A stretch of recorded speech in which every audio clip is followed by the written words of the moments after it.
Theology and Science, looking at the teachings of Jesus with our understanding of mental health, exhaustion, and burnout.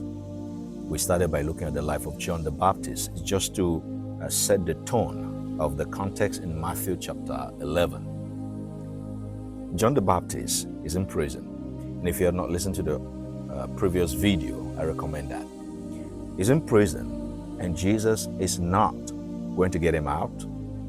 Jesus is not going to influence the king to reconsider his position on John the Baptist.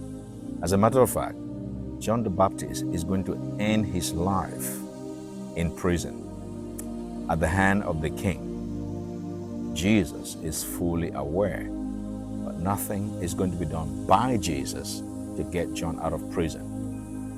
Is that an oversight? So now that John sent people to ask, could that serve as a reminder? In the last video, I concluded by what Jesus said. Blessed is the one who is not offended by me. Now we learn from science that offense, anger, bitterness, unforgiveness, and all the cadre of, these intensive emotions lead to all sorts of mental related illnesses. But Jesus pointed that out with one conclusive statement.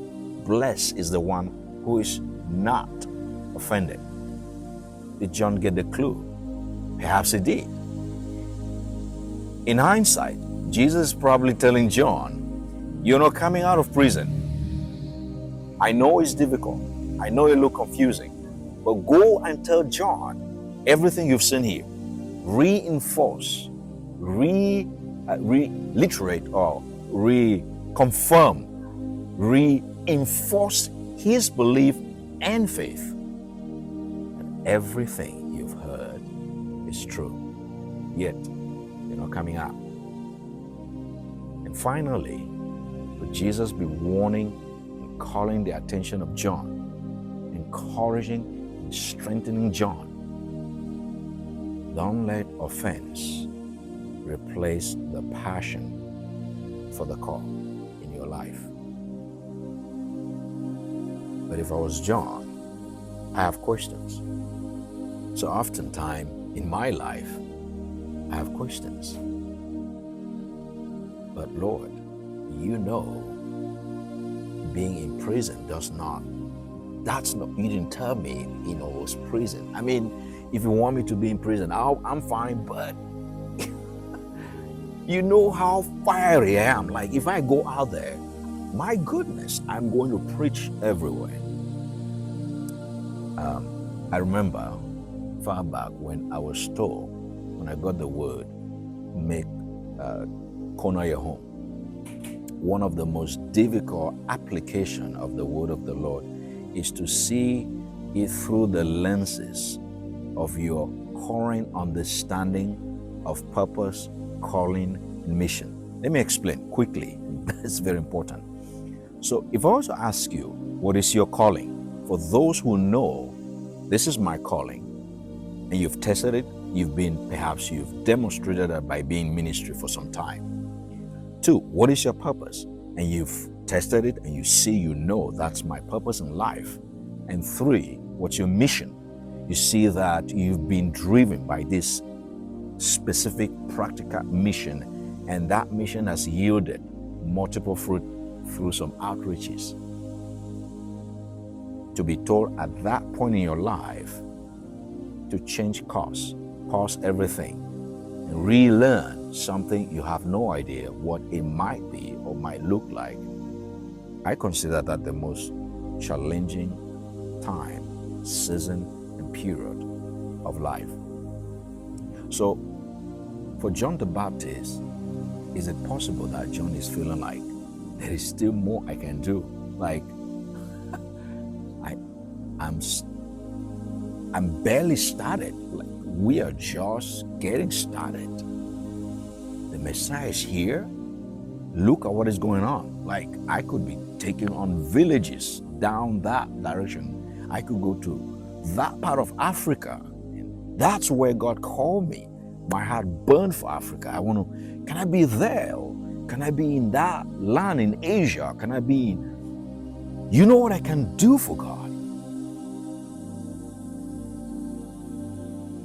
But Jesus does not, as it were, bother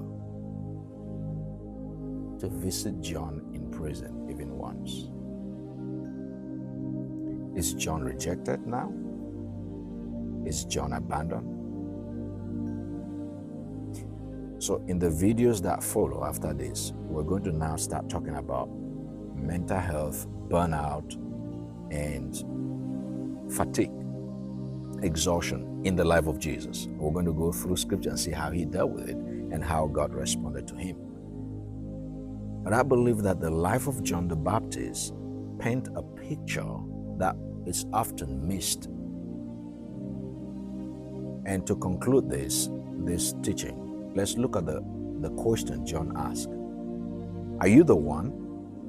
For John to question or clarify for the benefit of the doubt, if Jesus was indeed the Christ. Mind you, this is through the messengers who came to Jesus. For John to have come to that point where he now has to investigate only those who have been through the doubts of your calling, your purpose, your identity can understand John. But that makes the case, isn't it? It makes the case that there comes a times in life where you are fully anointed, fully called, and fully ordained by God, and yet your circumstances can push you to ask questions that seems as if you're not sure about your calling.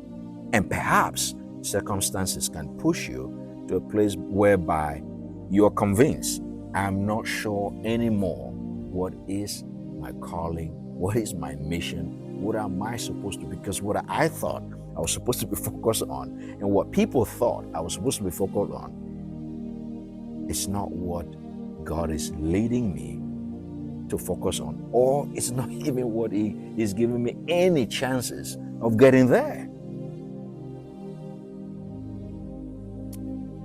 If there was nothing wrong with the faith of John, if there was nothing wrong with God call over John's life, then the question only reflects from the deeper sense of John's emotional troubles.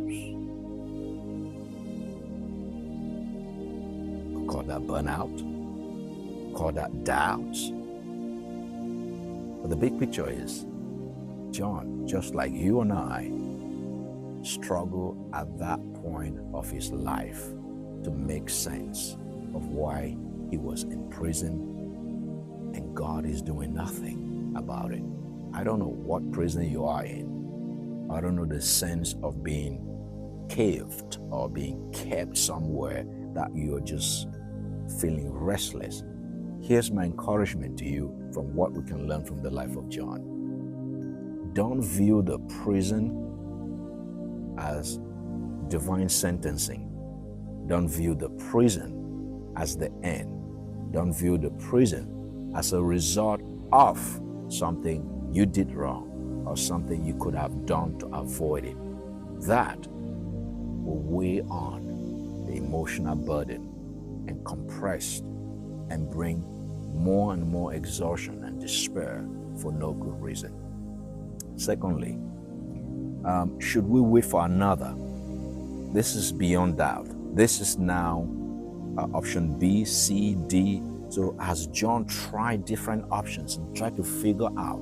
And now just to clarify, perhaps we can learn from here to say, sometimes we are pushed to try different options to try and solve our problem. And I am number one chief, try other means and many other means, and then find myself going, Lord, that wasn't you. I don't know where you are. But rather than focus on why you tried, return with open-minded and open heart, knowing that Jesus did not condemn John.